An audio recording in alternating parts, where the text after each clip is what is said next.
এই যে 1000 জন রাস্তা দিয়ে যায়, এর মধ্যে মাত্র 100 জন দোকানের দিকে তাকায়।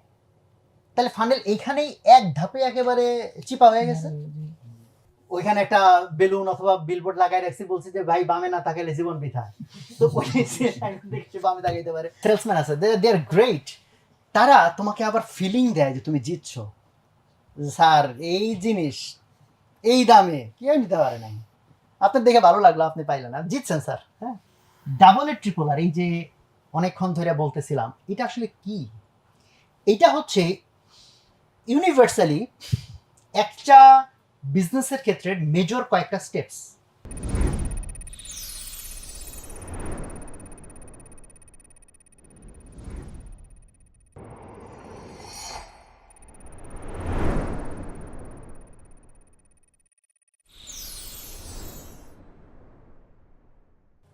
ফানেল এভাবে ঢুকলো যে ধরো এটা তোমার ওয়েবসাইট, এই ওয়েবসাইটের ভিতরে প্রচুর কাস্টমার ট্রাফিক ঢুকতেছে, তাই না? সেটা ফেসবুক অ্যাড থেকে আসুক, অর্গানিকভাবে আসুক, গুগল সার্চ করে আসুক। এই ধরো মনে করো এখানে আজকের দিনে 1000 কাস্টমার এই সাইটে ঢুকছে, যেটাকে বলে ট্রাফিক। হ্যাঁ, এই 1000 ট্রাফিক বা 1000 ইউজার তোমার ওয়েবসাইটে ঢুকছে। তুমি কি মনে করো 1000 কাস্টমার যদি তোমার ওয়েবসাইটে ঢুকে থাকে, পারচেস করে বের হয়ে যাবে, সেটাও কি 1000ই হবে? না। বলে তো ভালো, আলহামদুলিল্লাহ, পৃথিবীতে এটা হলো পারফেক্ট বিজনেস যে ভাই 1000 কাস্টমার ঢুকছে আর 1000 জনই পারচেস করে বের হয়ে গেছে। তাই যদি হয়, যদি এটা হয় যে ইনকামিং 1000 আর আউটগোয়িং সাকসেসও 1000, তাইলে তোমার ফানেলের সাইজ হবে এই যেরকম। ফানেলের সাইজ বলতে বোঝায় যে ফানেল বলতে বোঝাচ্ছে স্টেপস, যে এক একটা স্টেপসে কি হয়, লোক কমতে থাকবে।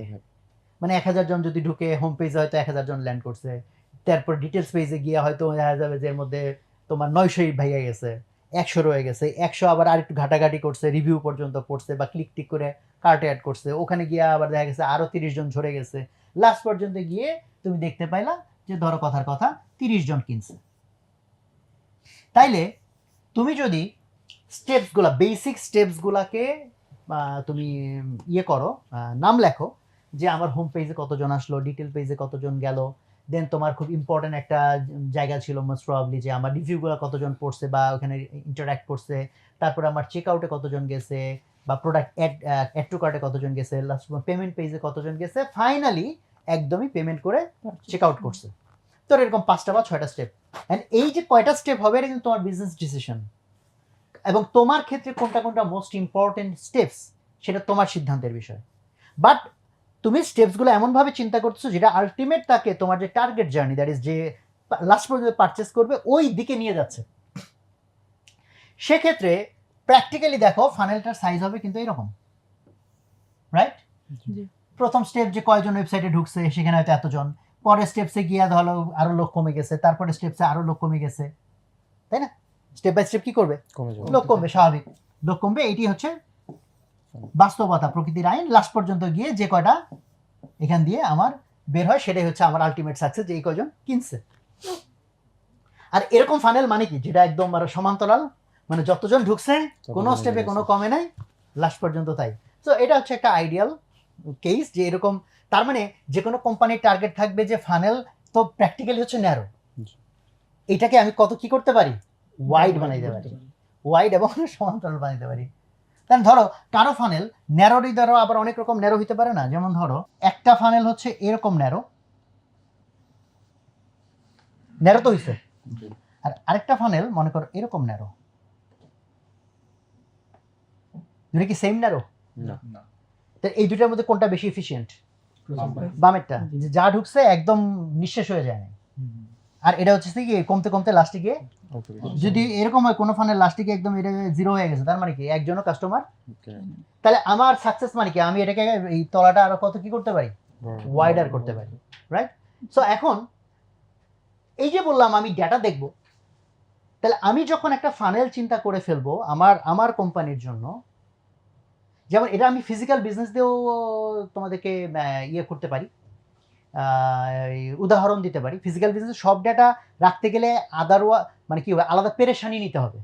আর ডিজিটাল ব্যবসা শুরু হলো যেগুলো অটোমেটিক সব ডাটা রেকর্ড হয়ে যায়। যেমন ধরো তুমি একটা নর্মাল দোকানদার রাস্তার ধারে দোকান দিছো, সেটার সাথে কম্পেয়ার করো, ওখানেও ফানেলের বিষয় আছে নাকি নাই? আছে না? এখন দেখো ফানেলের প্রথম দিকে হচ্ছে ওই রাস্তায় যত লোক যাচ্ছে আর দোকানের দিকে তাকাচ্ছে, তাহলে সবার আগে ফানেলের টপ এই রাস্তাতে যত লোক যায় প্রবাবল তারা হচ্ছে ফানেলের সবচেয়ে টপ, যে এই রাস্তা দিয়ে দিনে 1000 লোক যায়। 1000-এর মধ্যে সেকেন্ড কয়জনে ঘাড় ঘুরাইয়া তাকায়? তো যতজন যায় সবাই তো ঘাড় ঘুরে তাকাবে না, তাই না? তাইলে হচ্ছে তুমি দেখলা যে হ্যাঁ টপ লেভেলে যাচ্ছে 1000 জন, ঘাড় ঘুরায় তাকাইছে হইলো 800 জন, কমে গেল। 800 জনের মধ্যে ঘাড় ঘুরে যারা তাকাইছে তারা সবাই কি দোকান পর্যন্ত আসবে? আসবে না। দোকান পর্যন্ত আসছে মনে করো 300 জন, আরো ন্যারো হয়ে গেল। দোকান পর্যন্ত আসার পরে সবাই কি পারচেস করে ফেলবে? তাহলে সবাই অন্তত প্রোডাক্ট দেখবে। তাহলে এইখানে এসে তুমি একটা ইম্পর্টেন্ট স্টেপ, যে কতজন আছে অন্তত 2-4টা প্রোডাক্ট ঘাটাঘাটি করছে, ধরলা সেইখানে আইসে পাওয়া গেল 250 জন। তারপরে স্টেপস কয়জন দামাদামি করছে, ওখানে গিয়ে তুমি পাইলা মাত্র 50 জন, ঠাস করে 50 জন, যে দামাদামি পর্যন্ত যায় নাই। দামাদামি যারা করবে তারা কি সবাই কিনবে? কিনবে না। তারপরে লাস্ট ফেজ তুমি মনে করলা যে দামাদামি পর লাস্ট পর্যন্ত পারচেস করছে কতজন, ধরলা 20 জন। এটা কি ফানেল শেপ? এখন তুমি যদি এই ডাটা, এখন প্র্যাকটিক্যালি এই ডাটা কিন্তু তুমি যদি আসলে কাউন্ট করতে চাও তাহলে তো ডেডিকেটেড লোক লাগায় রাখতে হবে সারাদিন গুনতে টুনতে। অনলাইনে সুবিধা কি যেগুলা আলাদা লোক রাখতে হয় এরকম না, জিনিসটা অটোমেটিক। এখন এই যে কয়টা ডেটা তুমি অবজার্ভ করতেছো, যে কয়টা তোমার জন্য ইম্পর্টেন্ট, তুমি যদি দেখো যে তোমার বিজনেস কেসে এই যে 1000 জন রাস্তা দিয়ে যায়, এর মধ্যে মাত্র 100 জন দোকানের দিকে তাকায়, তাহলে ফানেল এইখানেই এক ধাপে একেবারে চিপা হয়ে গেছে। বাদ বাকি অংশ মোটামুটি মনে করো এফিশিয়েন্ট। এই 100 জনের মধ্যে মনে করো যে ভালো সংখ্যক লোকই আবার দোকানে আসে, দামাদামি করে, এটা করে সেটা করে করে আলটিমেটলি এইখানেও 20 জন কেনাকাটা করে বের হয়। এখানেও আলটিমেটলি কয়জন বেরিয়েছিল? 20 জন। এই দুইটা বিজনেসের প্রবলেম কি সেম? না। এখন তুমি যদি এই দুইটা বিজনেসের প্রবলেম সলভ করতে চাও, তাহলে দেখো তোমার সবার আগে চিন্তা করা লাগবে লিক কোথায় সবচেয়ে বেশি। লিক বুঝছো? মানে কোন স্টেপে সবচেয়ে বেশি পার্সেন্টেজ অফ পিপল হারায় যাচ্ছে। কারণ ওইটা যদি আমি সলভ করতে পারি তাহলে বাকি অংশ তো মোটামুটি এফিশিয়েন্ট আছে। তার মানে আমি যত এখান দিয়ে লোক ঢুকবে, ওই যেখানে এসে মানে এটা ট্যাপ খেয়ে গেছে সেটা যদি ঠিক করতে পারি তাহলে আমি আউটপুটে কি পাইতে থাকবো? ভালো রেজাল্ট পাইতে থাকবো। এইখানে যদি তুমি কম্পেয়ার করলে, যেমন ধরো আমার দৃষ্টিতে এইখানে একটা বড় ঘটনা ঘটছে, 250 থেকে ঠাস করে 50 হয়ে গেছে, 5 ভাগের 1 ভাগ। বাট অন্যান্য কোনো লেয়ারে এত পার্সেন্টেজে হয় নাই, কিনা বলে ড্রপ হয় নাই। এখানে কি হয়েছে? এখানে মনে করো যে আমি যদি স্টেপ বাই স্টেপই আঁকি, যে সেকেন্ড স্টেপ বলছিলাম কি কতজন দোকানের দিকে তাকানোর পর কতজন দোকানে এসে ঢুকে, ধরো 100 জনের মধ্যে 80 জনই ঢুকে। 80 জনের পরে বললাম যে কতজন হচ্ছে দামাদামি করে, এই ধরো 50 জন দামাদামি করে, লাস্ট পর্যন্ত কিনছে কতজন? 20 জন। তাহলে দেখা যাচ্ছে এখানে কিন্তু এই অংশটা খুবই এফিশিয়েন্ট। মাত্র 100 জন দোকানে তাকাইছে, তার মধ্যে 20 জন কিনে ফেলছে। হয় এখানে 800 জন তাকাইছিল, সেখান থেকে মাত্র 20 জন কিনছে।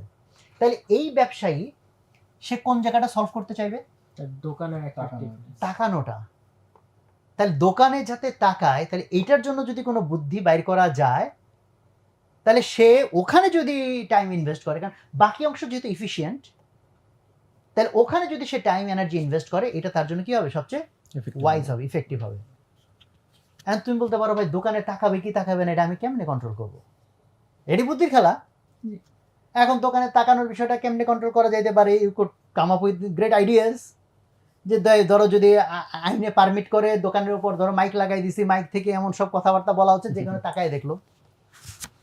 অথবা হইতে পারে দোকানে বরাবর হাইটা চলে যায়, ওইখানে একটা বেলুন অথবা বিলবোর্ড লাগাই রাখছি, বলছি যে ভাই বামে না তাকাইলে জীবন বৃথা, তো ওই দেখছি বামে তাকাইতে পারে।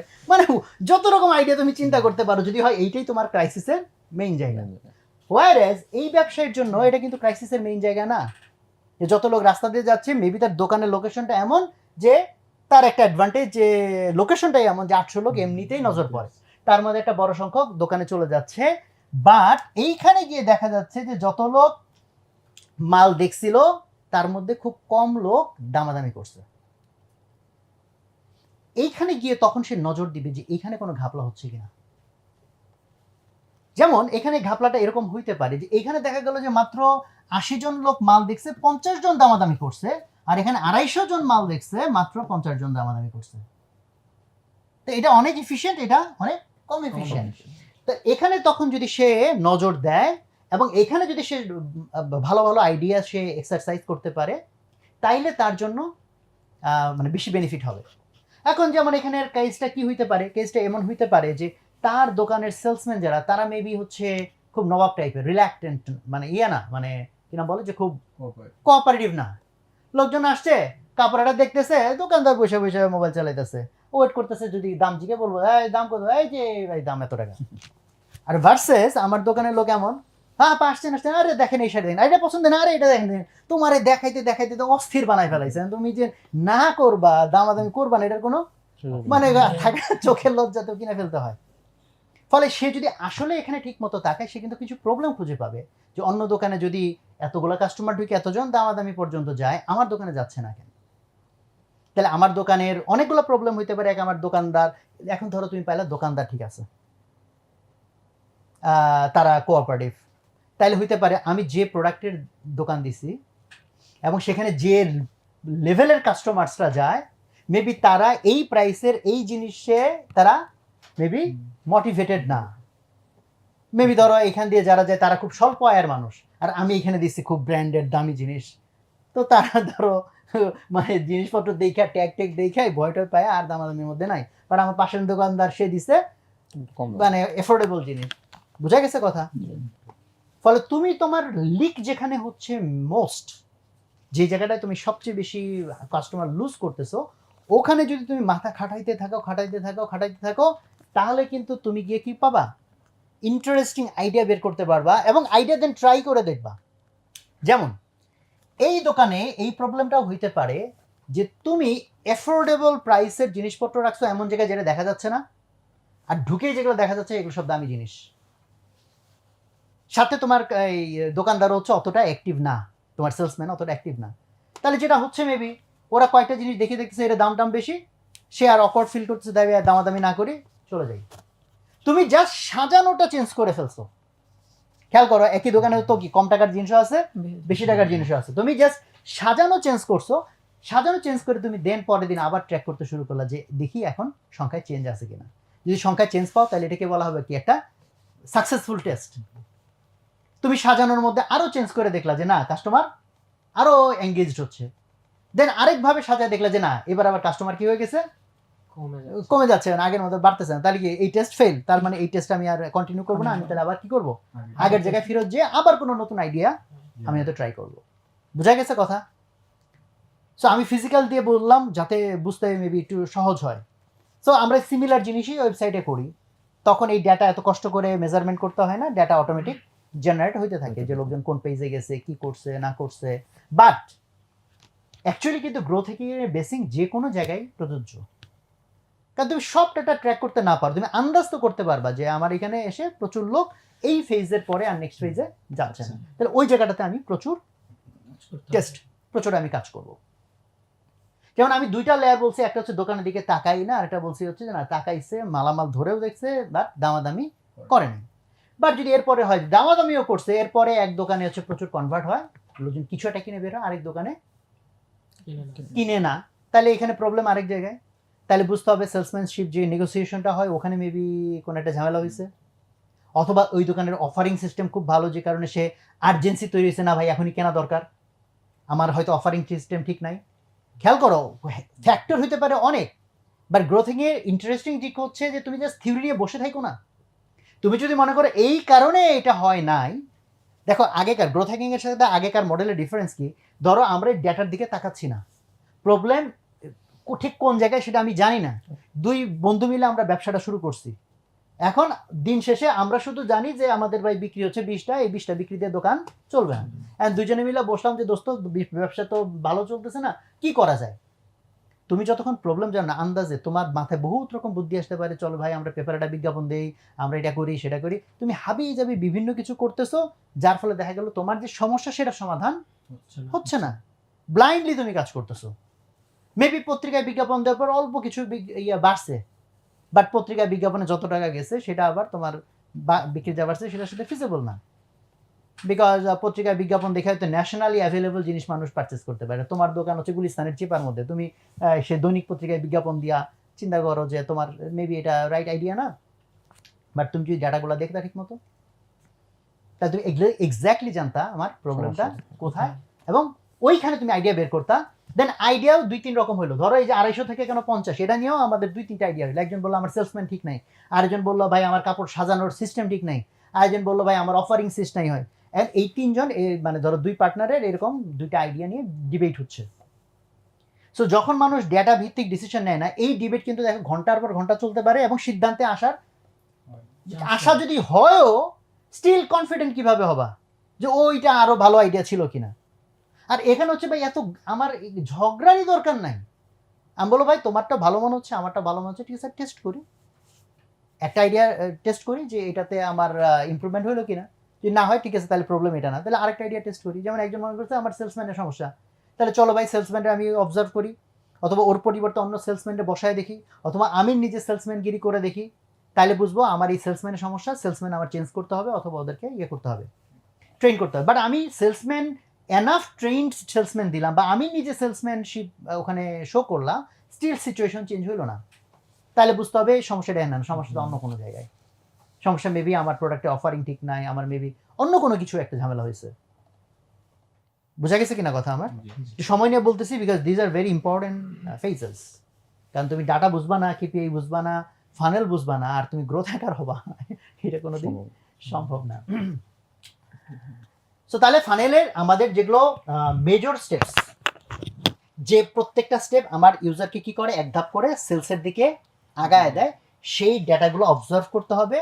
আর যে ফানেলটা তৈরি হবে চেষ্টা করতে হবে ফানেলের যেখানে গিয়ে বেশি চিপা হয়ে যাবে ওই জায়গাটা আমি কি করার চেষ্টা করব, ওয়াইডার করার চেষ্টা করব। ঠিক আছে, এই হলো বেসিক এখানকার। ফানেলের এখানে আরেকটা জিনিস আছে, সেটা হলো যে এই যে কাস্টমার বের হয়ে গেল এটাতে কিন্তু শেষ না অবশ্য। হ্যাঁ, আমি আবার এদেরকে কিভাবে মেকানিজম করতে পারি যে সে যাতে আবার আমার দোকানে কি আসে, ফেরত আসে।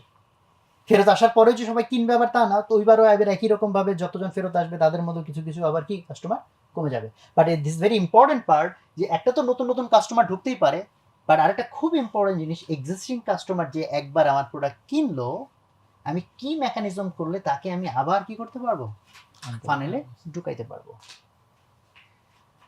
তো সেখানেও যদি দেখি খুব ন্যারো, যে 20 জন কাস্টমার আমার থেকে কিনে বেরোয় গেছিল, নেক্সট 3 মাসকে আমি এটা বেঞ্চমার্ক দিলাম, যে আমি ধরে নিচ্ছি যে আমার প্রোডাক্ট এমন যে একবার কিনছে তার 3 মাসের মধ্যে আবার কেনার কথা। বাট এটা যদি হয় তোমার মুদি দোকানদার, তার 3 মাস কেন, তাহলে তার ডেইলি অথবা 2-4 দিন পরে বা সপ্তাহে একদিন কেনাকাটার কথা। ধরো এটা মুদির দোকান, তাইলে তুমি ধরে নিচ্ছ যে এই কাস্টমার যদি খুশি হয়ে থাকে তাইলে 7 দিনের মধ্যে তার আবার ফেরত আসার কথা। তুমি 7 দিনের মধ্যে দেখলা 20 জনের মধ্যে মাত্র 2 জন ফেরত আসছে। আর আরেক দোকানদারের ক্ষেত্রে তুমি দেখলা 20 জনের মধ্যে মনে করো যে তোমার 10 জন ফেরত আসছে। তাহলে এখানে বোঝার বিষয়, এখানে কিছু একটা ঘাপলা হচ্ছে যে কেন তারা ফেরত আসলো না। যেমন আমি একটা রেস্তোরাঁয় একবার বেশ আগে খাওয়ার পরে তারা প্রথমবারে আমার একটা কার্ড দিয়ে দিল, হ্যাঁ বলো ডিসকাউন্ট কার্ড। ওই রেস্তোরাঁতে আমি আরো কতবার গেলাম, জাস্ট এই ডিসকাউন্ট কার্ড একটা আমার কাছে আছে, 10% ডিসকাউন্ট লেখা। ইভেন অনেক ক্ষেত্রে জাস্ট সেলসম্যানরা কেনার আগ পর্যন্ত ওয়ান্ডারফুল নাইস বিহেভিয়ার করে, তুমি কিনে ফেলছো তারপরে সে অন্য কাস্টমার এমন মনোযোগ দেয় যেন তোমার আর কোনো দাম নেই। ভার্সেস যে দোকানদার দেন তোমার প্যাকেট করার পরে স্যার আবার আইসেন, হ্যাঁ। এন্ড আরো কিছু কাস্টমার আছে, সরি সেলসম্যান আছে, দে আর গ্রেট, তারা তোমাকে আবার ফিলিং দেয় যে তুমি জিতছো, স্যার এই জিনিস এই দামে কেউ নিতে পারে নাই, আপনার দেখে ভালো লাগলো, আপনি পাইলেন না, জিতছেন স্যার। হ্যাঁ হ্যাঁ, মানে এমন একটা পাম্পট্টি মাইরা দিল। বাট আমরা টোটাল বিজনেসে কখনো ফেক জিনিস করতে চাইবো না, যেটা বলবো সেটা যেন আমাদের ইথিক্যাল হয়, মানে ইথিক্যাল ভাবে তাকে প্রেস করার কিছু না কিছু উপাদান তো থাকবেই, তুমি যদি অবজার্ভ করো। সো দেখো কাস্টমার কেনা হয়ে গেছে, তুমি আরেক কাস্টমারের মনোযোগ দিলা, জাস্ট তুমি আর এক্সট্রা 30 সেকেন্ড খরচ করলা না, ভার্সেস এক্সট্রা 30 সেকেন্ড খরচ করলা। ইউ মেক এ প্রসেস যে প্রত্যেকটা লোকরে যেন দোকানদার লাস্টে গিয়া একটা থ্যাংক ইউ কার্ড দেয় অথবা দোকানের ভিজিটিং কার্ড ধরা দেয় এবং বলে স্যার আবার আইসেন, কোনো সমস্যা হলে ফেরত দিয়ে যান, কোনো সমস্যা নেই আমরা আসি। তাহলে রিটার্ন কি কতজন রিকোয়ার করবে, এটা কি সেম হবে যদি তুমি এই আচরণ করো আর না করো? তাহলে this is also part of the funnel, যে ফানেল কিন্তু এখানে কি শেষ না, আমরা আবার কেমনে তাকে ফেরত আনায় কিভাবে ইনফিনিটি লুপে ফেলাবো, এটা হচ্ছে টার্গেট। হ্যাঁ, এটুকু বোঝা গেছে? ওকে, তাহলে এখন আসো যে আমাদের ডাবল এর ট্রিপল আর, এই যে অনেকক্ষণ ধরে বলতেছিলাম, এটা আসলে কি? এটা হচ্ছে ইউনিভার্সালি একটা বিজনেসের ক্ষেত্রে মেজর কয়েকটা স্টেপস, মানে ফানেল যে তুমি চিন্তা করবা সেই ফানেলের মেজর কয়েকটা স্টেপস, যদিও স্টেপস এই এক একটার ভিতরে আবার অনেক রকম স্টেপস আছে, বাট এগুলো হচ্ছে বেসিক কয়েকটা স্টেপ বলতে পারো। সো স্টেপস বা পিলার বা হোয়াট এভার বলতে পারো। তো আমরা যখন কেপিআই অ্যানালাইসিস নিয়ে কথাবার্তার মধ্যে এই পর্যন্ত আসছি, এই পর্যন্ত আমরা বুঝছি যে বিশেষ কিছু ডেটার দিকে আমাদের নজর দিতে হবে। ওই আলোচনাতেই কিন্তু এখন পর্যন্ত আছি। সেই ডাটাগুলা ধীরে ধীরে ধীরে ধীরে ছোট হয়ে আসে, সেটাও আমরা বুঝছি। বাট ইন জেনারেল কোন কোন ডেটা আসলে আমার কাজ করার ডেটা, কোন কোন বিষয় আমার ফোকাস করার বিষয়, সেইটাই এই ফ্রেমওয়ার্কের মধ্যে আসছে, যেখানকার প্রথমেতে বলা হয়েছে অ্যাকুইজিশন। বানান ভুল হইলে বলে দিও আমারে। অ্যাকুইজিশন, অ্যাকুইজিশন এই শব্দটার সাথে হয়তো অনেকে যারা ডিজিটাল অঙ্গনে কাজ করে হয়তো পরিচিত। অ্যাকুইজিশন মানে কি? ইউজার অ্যাকুইজিশন মানে নতুন নতুন ইউজার আমি কেমনে নিয়ে আসবো। দোকান হলে নতুন নতুন দোকান লোকজন কেমনে আমার দোকান আসবে, ওয়েবসাইট হলে নতুন নতুন ইউজার কেমনে আমার ওয়েবসাইটে ঢুকবে, ফেসবুক পেজ হলে নতুন নতুন ইউজার কিভাবে আমার পেজে আসবে বা লাইক দিবে বা গ্রুপের মেম্বার হবে, right? This are call acquisition. এটা একটা ফেজ, এটা একটা কি বলে পর্যায়। নাম্বার 2 যে এটা হচ্ছে অ্যাক্টিভেশন। মানে এগুলো আমরা ডিটেলে যাব, কিন্তু এগুলো নিয়ে আমাদের মানে বাদ বাকি পুরো আলোচনায় ধরো এগুলো ডিটেলস নিয়ে, বাট আজকে হচ্ছে জাস্ট পরিচয়। অ্যাক্টিভেশন, অ্যাক্টিভেশন মানে হইতেছে নামে পরিচয়, অ্যাক্টিভেট করা, সক্রিয় হয়ে ওঠা। অ্যাক্টিভেট করা মানে কি? অ্যাক্টিভেট করা মানে হইতেছে যে তুমি তোমার ওয়েবসাইটে আনছো, তোমার ক্লোদিং ব্র্যান্ড ওয়েবসাইট আসছে, দেখছে একটু কয়টা প্রশংসক আছে, দেন দেখলা যে তুমি অ্যানালিটিক্স থেকে দেখলা যে কয়েক সেকেন্ড পরেই বেশিরভাগ ইউজার সাইট থেকে চলে গেছে। বা তুমি একটা নতুন সোশ্যাল মিডিয়া বানাইছো, আসছে কিছু ক্লিক টিক করছে, 2-4 পেজ গেছে, আর খবর নাই। যে কোনো একটা অ্যাপ একবার দুইবার ইউজ করছে বা একবার যখন ঢুকছে, ঢোকার পরে কিছু কিছু করছে জিনিসপত্র, তারপরে আর সে ইউজ করে নাই, চলে গেছে, আর ফিরে আসেনি। তার মানে এদেরকে বলা হবে যে এরা অ্যাক্টিভেটেড হয় নাই। অ্যাক্টিভেটেড হওয়া মানে হইতেছে এটার ভিতরে জমে যাওয়া, এটার মধ্যে আটকে যাওয়া। যেমন আমি যদি প্র্যাকটিক্যাল এক্সাম্পল বলি, ফেসবুকের একদম রিয়েল এক্সাম্পল, ফেসবুকের অ্যাক্টিভেশন ফেজে তাদের জন্য অ্যাক্টিভেশন মানে কি ছিল? মানে ছিল as it is a social media, activation মানে হচ্ছে যে নতুন যে কোনো একজন যে অ্যাকাউন্ট খুলে ফেসবুকে ঢুকছে, ঢোকার পর যদি হয় যে হ্যাঁ সে অনেক অ্যাক্টিভিটি করতেছে, ফ্রেন্ড পাতাচ্ছে, তারপরে স্ট্যাটাস দিতেছে, অন্য স্ট্যাটাসে গিয়ে কমেন্ট টমেন্ট করতেছে, তাহলে বোঝা যাবে সে কি হয়েছে, অ্যাক্টিভেটেড হয়েছে। ফেসবুকের আর্লিতে দেখা গেল যে প্রচুর ইউজার ফেসবুকে যারা ঢুকছে সেকেন্ড টাইম আর কেউ আসতেছে না। তখন তারা যখন ডেটার গভীরে গেল, যে তারা একটা জিনিস দেখতে পাইলো যে যেসব লোক দ্রুত 7টা ফ্রেন্ড বানাইছে তারা বেশিরভাগ টিকে গেছে, আর যেসব লোক 7-এর কম ফ্রেন্ড বানাইছে তাদের বেশিরভাগ ফেসবুকে আর টিকে নাই। কারণ তখন তো ফেসবুক নতুন, কি করা না করা যায় মানুষ তখন জানে না। তো এটা হচ্ছে তারা ডাটা থেকে পাইছে, 7-এর কম বেশিটা এটা তাদের জন্য। যেমন এটা টুইটারের ক্ষেত্রে ছিল মেবি 30 বা এরকম কিছু, যারা 30 জনকে ফলো করছে বা এরকম কিছু, বাট এটা বিজনেস টু বিজনেস, তার ডেটা দেখছে যে হ্যাঁ এরকম একটা নাম্বারের উপরে যাদের ফ্রেন্ড তারা হচ্ছে টিকে থাকার, লেগে থাকার, মানে টিকে যাওয়ার চান্সটা বেশি ছিল। তার মানে তারা অ্যাক্টিভেটেড হওয়ার তারা একটা ক্লু পাইলো যে ফ্রেন্ড কম আর বেশি হওয়ার মধ্যে ডিফারেন্সটা কি। ফ্রেন্ড যদি বেশি হয় তার মানে তো ওই আমলে তো ফেসবুক তার মানুষ অত ইউজ করতো না, বাট অ্যাটলিস্ট কিছু ফ্রেন্ড থাকলে কিছু না কিছু, কেউ স্ট্যাটাস দিছে, কেউ এই করছে, কেউ ছবি শেয়ার দিছে, দেন তুমি না তখন গিয়ে হোম পেজে ফিডের মধ্যে কিছু জিনিস পাবা, দেন তোমার কিছু করার থাকবে। তোমার ফ্রেন্ডে হলো 7-এর কম, ধরো 3 জন, সেই 3 জন আবার নতুন, ঠিক মতো জানেও না ফেসবুকে কি করতে হয়, তো তুমি ঢুকছো, ঢুকে দেখো যে ধুধু মরুপ্রান্তর, তো ঢুকে দেখলো যে ভাই এটা কি জিনিস, হ্যাঁ একবার দুইবার ঢুকে দেখছো ধুধু মরুপ্রান্ত, কিছু নাই এখানে করার, সো তুমি নাই। বাট ফেসবুক তখন প্রবলেমটা বুঝলো, তাহলে কাহিনীটা কি, যদি এনাফ ফ্রেন্ড না থাকে, এনাফ অ্যাক্টিভিটি থাকবে না, আর এনাফ অ্যাক্টিভিটি না থাকলে লোকজন এটা ইউজ করবে না। তখন যেমন তারা এই টেস্টটা করছে যে অ্যাড ফ্রেন্ড যে অপশনটা, এটা আগে ছিল ভিতর দিকে, এটা তো ক্রমাগত ওরা টেস্ট করে, এইটাকে তখন শুরুর দিকে ফেসবুক একদম ফ্রন্টে নিয়ে আসলো। লগ ইন টগিন করার পরেই একদম মানে সবচেয়ে প্রমিনেন্ট ফিচার হচ্ছে অ্যাড ফ্রেন্ড, মানে ওকে ওকে বারবার করে ওইখানে প্রমোট করে নিয়ে আসতে। তো বলে যে যখন সে এনাফ অ্যাড করে ফেলতেছে, তারপরে আর কিন্তু তার ওই কি হয়, অ্যাক্টিভেশনের প্রবলেমটা থাকলো না। বুঝা গেছে কথা? তাহলে এক একজনের ওয়েবসাইটে কিন্তু এক এক রকম জিনিসকে তুমি অ্যাক্টিভেশনের সংজ্ঞাতে ধরবা। অ্যাক্টিভেশনের জেনারেল সংজ্ঞা হচ্ছে আমার ওয়েবসাইটে যে আসছে, এসেই সে বিদায় হয়ে যায়নি, সে কিছু একটার মধ্যে কি হয়েছে, এঙ্গেজড হয়ে গেছে। সেটা বিজনেসের ন্যাচারের উপর ডিপেন্ড করবে যে আমি এঙ্গেজটা আমি কিভাবে করব, ঠিক আছে? তো এগুলো ডিটেল আমার আসবে, বাট বেসিক সংজ্ঞাটা বোঝা গেছে কিনা। এরপরে বাকি তিনটা আর, এটা বিজনেস টু বিজনেস কোন আর এর নাম আগে লিখবা, কোন আর এর নাম পরে লিখবা, এটা ডিপেন্ড করবে। যেমন এই বইতে এই আর এর প্রথম নাম দিছে রিটেনশন। রিটেনশন, রিটেনশন মানে কি, বারবার ফিরে আসা। সো অ্যাক্টিভেশন মানে কিন্তু বারবার ফিরে আসা মূলত না। অ্যাক্টিভেশন মানে হচ্ছে আমি যে প্রথমবার ঢুকছি, ঢুকেই আমি কোনো কিছু নিয়ে কি হয়েছি, মানে এঙ্গেজড হয়ে গেছি কিনা, মানে এটার ভ্যালুটা আমি বুঝে ফেলছি কিনা, হ্যাঁ মজা পেয়ে গেছি কিনা। হ্যাঁ অ্যাক্টিভেশন মানে হচ্ছে কি, মজা পাইছি কিনা, এটা আসছি কিনা, এটা হলো কি মজা পাইছি কিনা। মজা পাইছি, ঠিক আছে, মজা পাওয়া মানে তারা আমি দিন রাত এটার পিছনে থাকবো তা না, আমি তো একসময় বের হয়ে যাবো। রিটেনশন মানে কি, সে আবার ফেরত আসবে কিনা। রিটেইন করা মানে কি, আবার আমি ফেরত আনতে পারছি কিনা। এবং এখানে রিটেনশনের পরের আর কি ওরা দিচ্ছে হচ্ছে রেভিনিউ। এখন আগে পরের একটু বিষয়ের পার্থক্যটা বোঝাই। দেখবা বর্তমানে বেশিরভাগ অ্যাপ হচ্ছে ফ্রিমিয়াম টাইপ। ফ্রিমিয়াম বোঝো তো, মানে প্রথমে এলো ফ্রিতে তুমি বহুত কিছু করতে পারো, বহুত কিছু করতে পারো, দিনের পর দিন করতে করতে দেন ওই সে তোমার বলে যে দেখো তোমার যদি পেইড মডেল না থাকে তোমার তো কত বিজ্ঞাপন দেখাচ্ছে, বা এই যে আমাদের আরো কিছু ফিচার আছে, তুমি যদি টাকা পে না করো তাহলে তুমি এগুলো দেখতে পারবা না। ফলে এই ধরনের বিজনেস যেগুলো আধুনিক বেশিরভাগ প্রিমিয়াম বিজনেস, তাদের ক্ষেত্রে কিন্তু এই সিকোয়েন্স ঠিক আছে। কেন ঠিক আছে বলো দেখি? কারণ রেভিনিউ কি প্রথম দিনই হবে না, তাদের দরকার কি রিটেনশন, যে হ্যাঁ ও ইউজ করুক, বারবার আসুক, বারবার আসুক, বারবার আসতে আসতে হ্যাবিট তৈরি হবে। এরপরে তুমি বুঝাবা যে ভাই কিছু টাকা পয়সা না দিলে কেমন হয়, হ্যাঁ তারপরে তুমি তার থেকে কিছু টাকা নেওয়ার চেষ্টা করলো, রেভিনিউ। হ্যাঁ বুঝা গেছে কথা?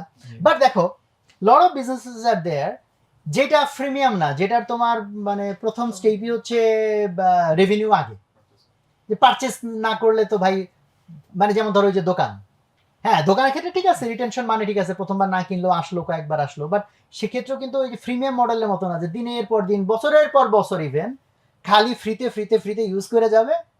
যেমন দেখেন আমরা কত প্রোডাক্ট ইভেন সারা জীবনেও রেভিনিউ ডিরেক্টলি দিই না, গুগল ইউজ করতেছি, মেবি পেইড কয়জন আছে, যে কারো কারো স্টোরেজ বেশি লাগলে হয়তো অল্প পেমেন্ট করে, বা ইউটিউব কয়জন পেমেন্ট করি, প্রিমিয়াম মডেল আছে তার, তাই না, কেউ কেউ করে, বেশিরভাগ করে না। তাহলে ওদের এই মডেলগুলোর ভিতরে ভিন্নতা থাকে। ফলে আগে পরে নিয়ে খুব বেশি চিন্তার কিছু নাই, এটা তো বুঝতেছো দুইটাই আমার লাগবে, আমার টাকাও বের করা লাগবে, আবার যেন সে ঘুরে ঘুরে ফেরত আসে সেটাও আমার এনশিওর করা লাগবে। এই হচ্ছে রিটেনশন এন্ড রেভিনিউ। আগে পরে নিয়ে তো মাথা ঘামানোর তেমন কিছু নাই। আর এইটা হচ্ছে এলো সবচেয়ে জুসি, মানে এলো এইটার জন্য সবাই মানে পারফেক্ট মডেল বলতে মোস্ট অফ দ্য টাইম, অনেক সময় গ্রোথ হ্যাক বলতো অনেকে বুঝে এই লাস্টের আর, সেটা কি রেফারেল।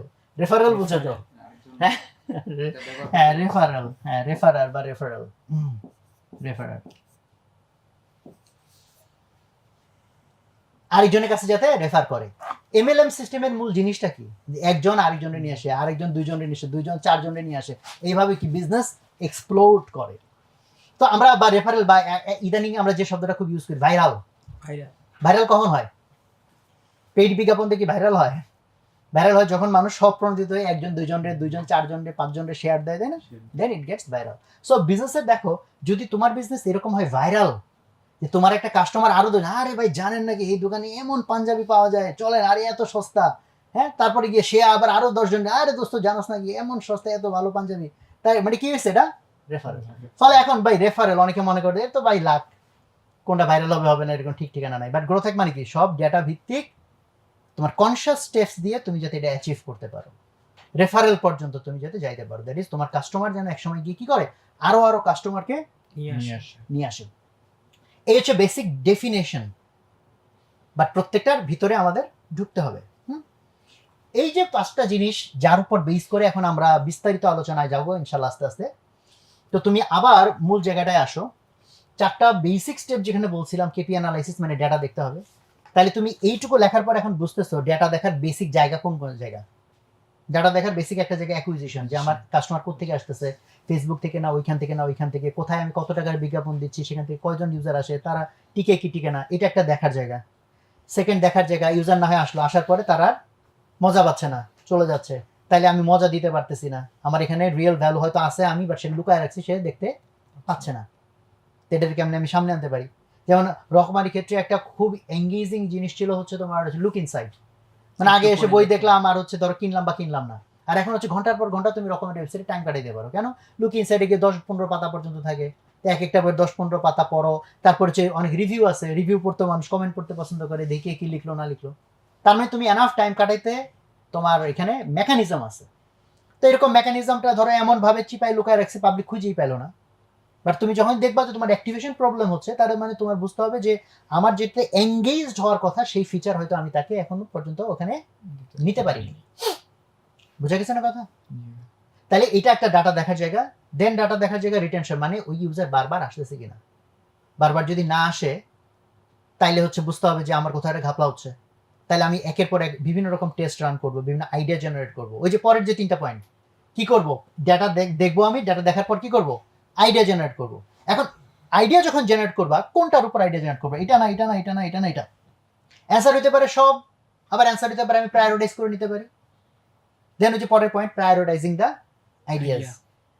আর এই ক্ষেত্রে বললাম যে প্রায়োরিটাইজের ক্ষেত্রে ওই যে দেখার বিষয়, ফানেল যখন দেখবা ফানেল কোথায় গিয়ে সবচেয়ে বেশি ন্যারো হয়ে গেছে। মেবি আমার অ্যাক্টিভেশনে ন্যারো হয় নাই, মেবি আমার রিটেনশনও ন্যারো হয় না, মেবি আমার রেভিনিউতে এসে সুপার ন্যারো হয়ে গেছে, যে ফ্রিতে খুব ইউজ করে, বারবার আসে কিন্তু টাকা চাইলে নাই না।